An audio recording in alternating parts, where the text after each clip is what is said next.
ज्या मुलींना मित्र मिळत नाहीत त्या मैत्रिणींवर भागून घेतात. ज्या मुलींना मित्र मिळत नाहीत त्या मैत्रिणींवर भागून घेतात. आणि हे खरं आहे, भागवून घेतात. म्हणजे ज्यांना ऑप्शन मिळत नाही मित्रांचा, ते आपल्या कोणीतरी पाहिजे बाबा म्हणून मैत्रिणी करतात असं वाटतं, जे खरं आहे. हाय, हॅलो, नमस्कार. मी जयती ABP माझामध्ये तुमचं स्वागत करते. अलीबाबा चाळीशीतले चोर असं मी नाव घेते, पण माझ्याबरोबर श्रुती आहे विशीतली. सगळ्यांच्या पाट्या बघितल्या, सगळे 40+, तू 40-. काय कसा होता अनुभव ह्या सगळ्या चोरांबरोबर काम करण्याचा? खूप मस्त होता. जसं 40+ काही आहेत, काही 40 आहेत, मी 40- आहेत. त्यामुळे अशी वेगवेगळी एज कॅटेगरी आहे अख्ख्या फिल्ममध्ये आणि या सगळ्यांबरोबरच आधी काम केलेलं आहे. त्यामुळे तो एक कम्फर्ट लेवल तर डेफिनेटली होता. आणि इतके मस्त सीन्स विवेक बिळे यांनी लिहिलेले आहेत आणि डिरेक्टसुद्धा आदित्यनं इतकं छान केलेलं आहे. एक ट्रेलरमध्येच तुम्हाला अंदाज येईल काहीतरी वेगळं बोलण्याची पद्धत, डायलॉग्स असे काहीतरी वेगळे दाखवायचा मी प्रयत्न केला आहे. मला खात्री आहे तुम्हाला सगळ्यांना आवडेल.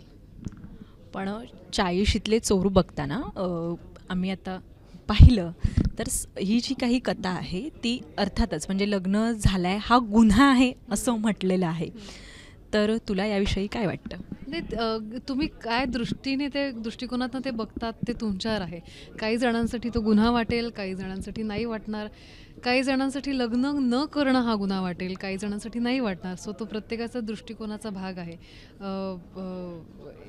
मला गुन्हा नाही वाटत. सो ज्यांना वाटतो त्यांनी का वाटतो ते तुम्ही फिगर आउट करा, पण दॅट इज आउट.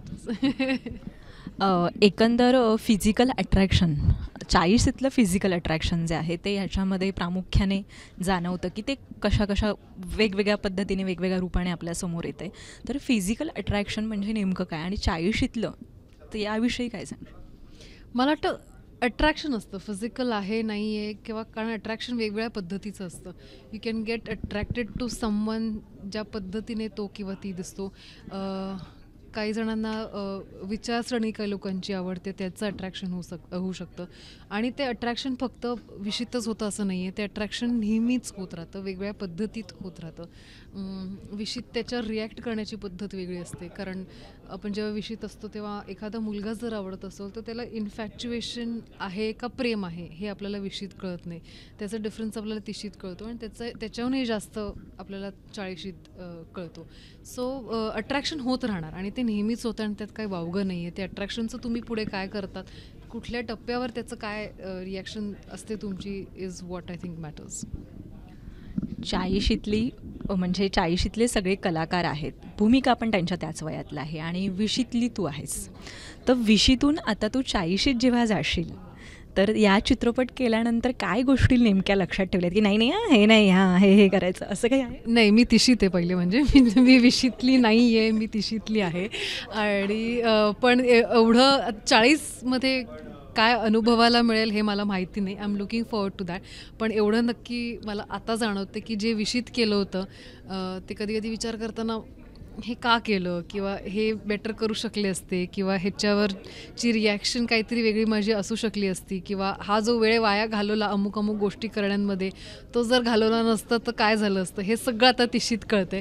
सो हेच आपण सगळेच करतो. म्हणजे मी काय असं काही खूप वेगळं केलं नाही आहे. We all go through it. So प्रत्येक विशी असेल, तिशी असेल, 40शी असेल, काही ना काहीतरी आपल्याला शिकवते, आपल्याला एक्सपिरियन्स देऊन जाते आणि त्याचं मला असं वाटतं यू शुड एन्जॉय दॅट.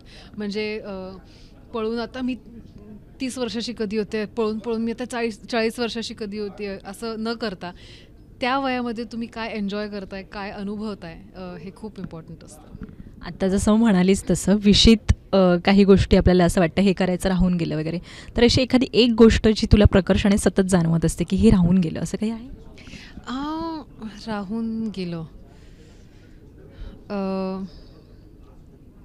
मला वाटतं मला डान्स परस्यू करायचा होता पुढे, पण कामामुळे म्हणा किंवा धावपळीमुळे म्हणा किंवा शूट्समुळे म्हणा मला ते करता नाही आलं. सो ते मला विशीत करायचं होतं, जे मी सुरू केलं होतं, पण मला ते कंप्लीट नाही करता आणि त्याची खंत मला नेहमी राहील. सो जर मला संधी मिळाली आणि मी जर विशीत परत गेले चुकून कधीतरी, तर मला ते करायला जास्त आवडेल. तुझं एक फेमस डायलॉग आहे, आता तो मी सांगणार नाही कारण की तो तू सांगायचं आहे, आणि ते तसं का, आणि त्याच्याबद्दल तुला वैयक्तिक काय वाटतं हे पण सांग. तू ट्रेलरमधला म्हणतेस, करेक्ट आहे. पण मी तो सुबोध म्हणतो की तुझे सगळे मित्रच का असतात, तर मी त्याला म्हणते की ज्या मुलींना मित्र मिळत नाहीत त्या मैत्रिणींवर भागून घेतात. आणि हे खरं आहे, भागवून घेतात. हां, म्हणजे ज्यांना ऑप्शन मिळत नाही मित्रांचा, ते आपल्या कोणीतरी पाहिजे बाबा म्हणून मैत्रिणी करतात असं वाटतं, जे खरं आहे. श्रुती जी आहे, आत्ता म्हणालीस तू तिशीत आहेस, पण हे जे काही म्हणजे मेंटेन केलंयस छान फिगर वगैरे, तर याचं नेमकं रहस्य काय, काय सांगशील, सिक्रेट काय सांगशील? मला वाटतं डाएट, एक्सरसाइज हे तर सगळं खूप टेक्निकल गोष्टी झाल्या. तुम्ही किती खुश राहता त्याच्यावर तुमचं सगळं ते ग्लो आणि सगळं छान छान छान छान दिसतं. सो मुळात आनंदी राहणं हे खूप महत्त्वाचं असतं. आणि मोठे मोठे आनंद तर आहेतच, पण मला असं वाटतं छोट्या गोष्टींमधनं पण आनंद मिळतो आणि तो आनंद शोधणं आणि तो आनंद घेणं हा खूप जास्त इम्पॉर्टंट आहे. सो या, ट्राईट.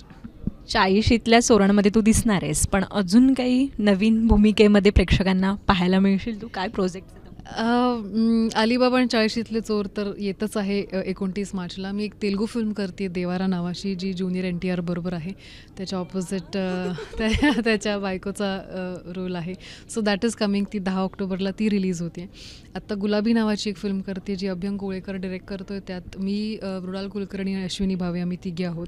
सो ती एक अजून एक इंटरेस्टिंग फिल्म आहे. आणि जे काही कामं केले ते रिलीजला होऊ घातले, ते कधी रिलीज होत आहेत माहिती नाही, पण yes, that is what is happening. So तिशीतल्या श्रुतीला, ह्या 20शीतल्या आणि 40शीतल्या चोरांबरोबर तुझी जी ही फिल्म आहे तिला खूप यश मिळो आणि प्रेक्षकांचं खूप प्रेम मिळो, ह्या शुभेच्छा माझ्याकडून. Thank you so much. ABP माझा, उघडा डोळे बघा नीट.